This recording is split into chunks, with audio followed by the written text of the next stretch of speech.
केंद्रीय विद्यालय संगठन को पत्र लिखकर इसके अवलंबन निष्कासित करने की मांग इन्होंने की। सूत्र में बंधे हुए भारत की बात करते हैं और ये एक शिक्षिका जो बिहार को भारत के।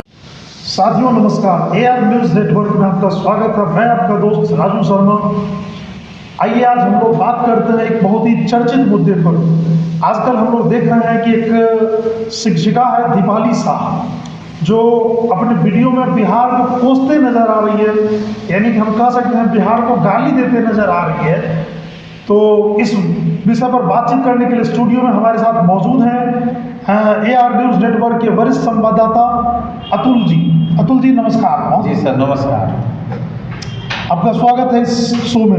जी धन्यवाद सर। तो अतुल जी हमारे दर्शकों को बताइए कि आखिरकार कौन है ये दीपाली शाह शिक्षिका, और इसके साथ क्या ऐसी बातें हो गई जिससे ये वीडियो में बिहार को कोसते हुए नजर आ रही हैं, बिहार को गाली देते नजर आ रही हैं। जो बिहार महावीर की धरती है, बुद्ध की धरती है, उस महावीर की धरती, बुद्ध की धरती को ये शिक्षिका दीपाली शाह एक तो बिहार में आकर के बिहार का नमक खा रही है और बिहार को ही गाली देते नजर आ रही है। हमारे दर्शकों को जरा बताइए इस पर प्रकाश डालिए। जी सबसे पहले इनका जो नाम है वह नाम बहुत अच्छा है, दीपाली शाह।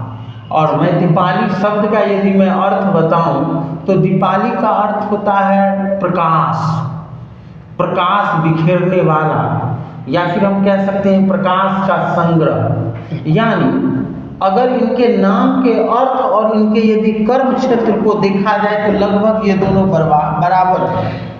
बराबर किस तरह से हैं कि एक शिक्षक का भी यह कर्तव्य होता है अंधियारे से प्रकाश की ओर ले जाने वाला। बिल्कुल बिल्कुल। और उनके नाम का भी यही अर्थ है, तो निश्चित रूप से नाम बहुत अच्छा है। दूसरी बात यह है कि केंद्रीय विद्यालय संगठन की यह एक शिक्षिका है जो जहानाबाद में पोस्टेड है, और पोस्टेड है नहीं फिलहाल, तो इनको निलंबित कर दिया गया, और ये रहने वाली है वेस्ट बंगाल दार्जिलिंग की। तो केंद्रीय विद्यालय संगठन की ये शिक्षिका है, तो निश्चित रूप से ये इनके अंदर यह क्षमता होगी, असीम क्षमता होगी कि ये क्वालिटी एजुकेशन प्रोवाइड करने में ये सक्षम होंगे। बिल्कुल निस्संदेह, तभी तो इनका सिलेक्शन केंद्रीय विद्यालय जैसे संस्था में हुआ। जी केंद्रीय विद्यालय संगठन की यदि मैं बात करूं तो केंद्रीय विद्यालय अपने आप में एक रेपुटेड इंस्टीट्यूशन है। हर एक अभिभावक का यह मानना होता है, उनकी दिल की तमन्ना होती है कि उनके बच्चे ऐसे विद्यालयों में पढ़ें। लेकिन इसी दौरान विगत कुछ दिन पहले ये दीपाली शाह के द्वारा जो कुकृत्य हुआ है, बिहारियों के ऊपर जो कालिख पोतने का इन्होंने काम किया है, यदि मैं कालिख पोतने की बात करूं तो मैं कह सकता हूं कि बिहार के जहानाबाद में जो इनकी पोस्टिंग, और ये पहली पोस्टिंग हुई है, तो निश्चित रूप से इनके रगों में बिहार का ही खून बहता होगा। खून इस सेंस में कहा जा सकता है कि बिहार में ही स्थित किसी स्कूल में, जिस स्कूल में मैक्सिमम बिहारी बच्चे ही पढ़ते होंगे निश्चित रूप से, और उस बच्चे को पढ़ाने के एवज में जो केंद्रीय विद्यालय इनको पेमेंट करता है, निश्चित रूप से उसमें बिहारियों का योगदान डायरेक्ट या इनडायरेक्ट रहता ही। बिल्कुल बिल्कुल। अब इस अपने पोस्टिंग से ये परेशान दिखी, इसका मतलब यह नहीं कि ये बिहारियों को कोसे और इनके इस पोस्टिंग के लिए बिहारी जिम्मेदार हैं। ये इनका ये कहना है कि बिहार के अलावा इनकी पोस्टिंग उड़ीसा हो जाती, छत्तीसगढ़ हो जाती, या किसी दूसरे राज्यों में हो जाती तो ये सहर्ष स्वीकार कर लेती। तो मैं इनसे पूछना चाहता हूँ कि आपकी पोस्टिंग जो बिहार के जहानाबाद में हुई, इसके लिए बिहारी कितने जिम्मेदार हैं? क्या केंद्रीय विद्यालय संगठन के जो इनको बहाल करने वाले जो सहयोगी हैं, इन्होंने बिहारियों से राय मशविरा करके इनकी बहाली बिहार में की? बिल्कुल नहीं। अगर की है तो निश्चित रूप से केंद्रीय विद्यालय संगठन के शिक्षक बहाली प्रक्रिया पर भी यह सवाल खड़ा उठता है। बिल्कुल। अब मैं आ जाता हूँ कि अगर इनकी शिक्षक के तौर पर पोस्टिंग हो भी गई है तो एक शिक्षक से यह उम्मीद की जाती है कि वह इंक्लूसिव एजुकेशन को फॉलो करे, वह एक समावेशी शिक्षा के गुणधर्मों का पालन करे। बिल्कुल निश्चित रूप से उसे जाति, धर्म, समुदाय, प्रांत विशेष से ऊपर उठकर इन सभी बातों को दरकिनार करते हुए उन्हें एक समावेशी शिक्षा की तरफ अग्रसर होना चाहिए। उनके अंदर सबों के प्रति एक बराबर के नजरिया को देखने का नजर होना चाहिए। शायद इनके नाम का जो अर्थ प्रकाश है, इनके नजरिए में मुझे वह प्रकाश नजर नहीं आ रहा। तो अतुल जी, हमारा आपसे सवाल है कि क्या बिहार सरकार को डोमिसाइल को दरकिनार करना चाहिए या नहीं करना चाहिए? देखिए, मैं यह बता दूं कि अभी हाल ही के दिनों में जो बीपीएससी शिक्षकों की लगभग लाखों के पैमाने पर बहाली हुई है, एक बड़े पैमाने पर, उसमें लगभग 80% से अधिक, मैं ये एक्यूरेट डेटा कह रहा हूँ और मेरा यह डेटा नहीं है बल्कि बिहार गवर्नमेंट, बिहार शिक्षा विभाग का यह डेटा है, 80% से अधिक शिक्षकों की बहाली हुई है जो दूसरे राज्य के। साथ ही साथ इसमें जरा इस चीज को भी समझना पड़ेगा, किसी भी राज्य की जो आरक्षण प्रणाली होती है वह उसी राज्य के मूल निवासी को ही दे होता है। यह भारत के 2800 राज्य और 8 केंद्र शासित प्रदेश में खुले तौर पे मैं बात कर रहा हूँ। लेकिन बिहार सरकार की अगर आप बात कीजिए तो वाह, ये वसुधैव कुटुंबकम की पराकाष्ठा को ये पार कर गए हैं। पूरे भारतवर्ष के लोग यहाँ आए और अपना यहाँ पर शिक्षकों की बहाली में शामिल हुए। मैं भैया पूछना चाहता हूँ कि अगर बिहार इतना ही बुरा है तो आप यहाँ आकर क्यों अपनी नौकरी की रोटी सेकते हैं? और यदि सेकते हैं तो आपके रगों में, आपके परिवार के अंदर, आपके घरों में बिहार के पैसे से आपकी आजीविका चलती है। जरा शर्म तो आप कीजिए। दूसरी बात, मैं यह बिहार सरकार को भी, बिहार सरकार से भी यह गुजारिश करना चाहूँगा कि हर एक जगह बिहारियों के साथ अन्याय होता है, बिहारियों के साथ धोखाधड़ी होता है और इस चीज़ों को देखते हुए इन्होंने, दीपाली शाह ने जो काम किया है, बिहारियों को गाली देने का काम किया है, ऐसे लोगों पर कड़ी से कड़ी कार्रवाई होनी ही चाहिए।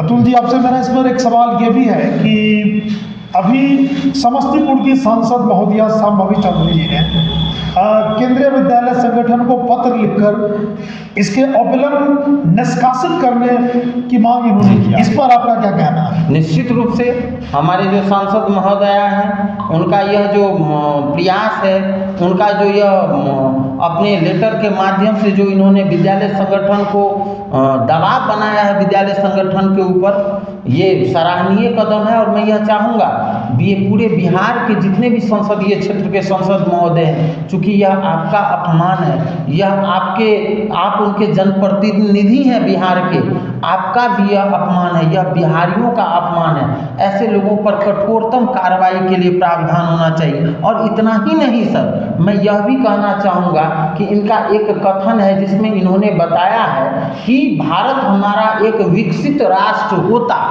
अगर बिहार को भारत से बाहर कर दिया जाए तो। मतलब बिहार की वजह से ही भारत आज विकासशील देश है। अगर बिहार को बाहर निकाल दें तो भारत एक विकसित देश होता। ऐसा मेरा नहीं, वैसे मूर्ख शिक्षकों का कहना है, दीपाली शाह का कहना है। मैं कहता हूं कि ऐसे शिक्षकों की बहाली आखिर कैसे केंद्रीय विद्यालय की चयन प्रक्रिया है जिसके तहत हो गई, उनके चयन प्रक्रिया पर भी यह सवालिया निशान खड़ा करता है। और हमारे जो प्रधानमंत्री नरेंद्र मोदी का जो यह सपना है वसुधैव कुटुंबकम की वो बात करते हैं, वो अखंड भारत की बात करते हैं, वो एकता के बंधे हुए भारत की बात करते हैं। और ये एक शिक्षिका जो बिहार को, भारत के एक ऐसे प्रांत को जिसका शिक्षा के क्षेत्र में ऐतिहासिक योगदान रहा है, यहाँ नालंदा जैसे विश्वविद्यालय रहे हैं जहाँ हमारे देश के ही नहीं वरन विदेशों के छात्र आकर यहाँ पर शिक्षा ग्रहण करके और विश्व में अपना परचम लहराया है, ऐसे जगह को इन्होंने बदनाम किया है। और ऐसे हमारे बिहार को बदनाम इन्होंने करने का काम किया है, बिहार को भारत से तोड़ने का काम किया है। निश्चित रूप से भारत सरकार के गृह मंत्रालय को भी, हमारे प्रधानमंत्री नरेंद्र मोदी को भी मैं गुजारिश करना चाहूँगा कि ऐसे शिक्षकों पर कठोरतम कार्रवाई होना चाहिए और ऐसे लोगों को, इस तरह के विचारधारा के लोगों को राष्ट्रद्रोही, देशद्रोही घोषित किया जाना चाहिए। अतुल जी, आपके इस बात से मैं सहमत हूँ एक तरफ देखिए देश के चर्चित पूर्व आईपीएस अधिकारी शिवदीप लांडे जी हमारे बिहार को किस नज़रिए से देखते हैं कि उन्होंने नौकरी से इस्तीफा दे करके, जबकि वो महाराष्ट्र से बिलोंग करते हैं, लेकिन फिर भी अपना कर्मभूमि बिहार को चुना और वो 4 मार्च से रन फॉर सेल्फ के बैनर तले बिहार के लिए काम करेंगे। दूसरे तरफ हमारे आईजी विकास वैभव सर जो लेट्स इंस्पायर बिहार के मुहिम को चला रहे हैं, बिहारियों को प्रेरित करने का काम कर रहे हैं। आखिर एक आईएएस और एक आईपीएस बिहार को अपना कर्मभूमि समझ रहे हैं, यहाँ कुछ काम करना चाह रहे हैं, तो उन्हें बिहार में कुछ ना कुछ तो अलग दिखा।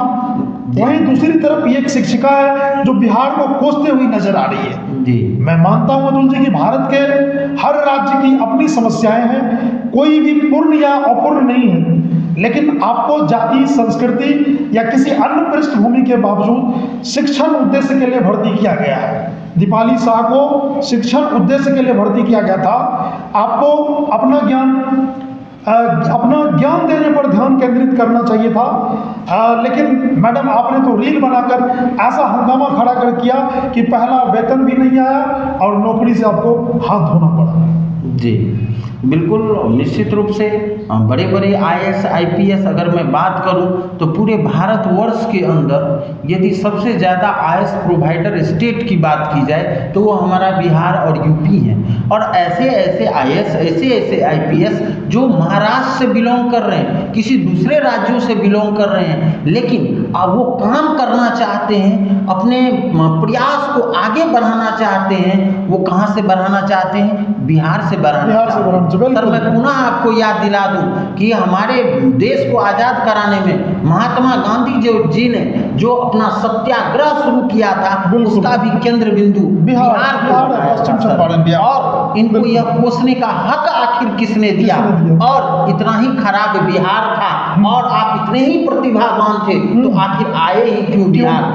निश्चित रूप से इनको बिहारियों के प्रति जो इन्होंने अपमान किया है, जो बिहारियों के लिए इन्होंने कालिक बोया है, इसकी सजा निश्चित रूप से इनको मिलनी चाहिए। ये हमारा एकदम बिहार सरकार से, हमारा भारत सरकार से, हमारे गृह मंत्रालय से हमारा यह रिक्वेस्ट है, हमारा यह सुझाव है। बहुत बहुत धन्यवाद। आज हमारे अतिथि थे अतुल सर और हम लोगों ने इस मुद्दे पर चर्चा किया। साथियों, आपको हमारा ये एपिसोड अगर अच्छा लग रहा हो तो आप हमारे चैनल को यूट्यूब पर सब्सक्राइब करें और फेसबुक पर फॉलो करना तो बिल्कुल ही ना भूलें। एक बार पुनः आप सबों को AR न्यूज़ नेटवर्क की टीम की ओर से बहुत बहुत धन्यवाद।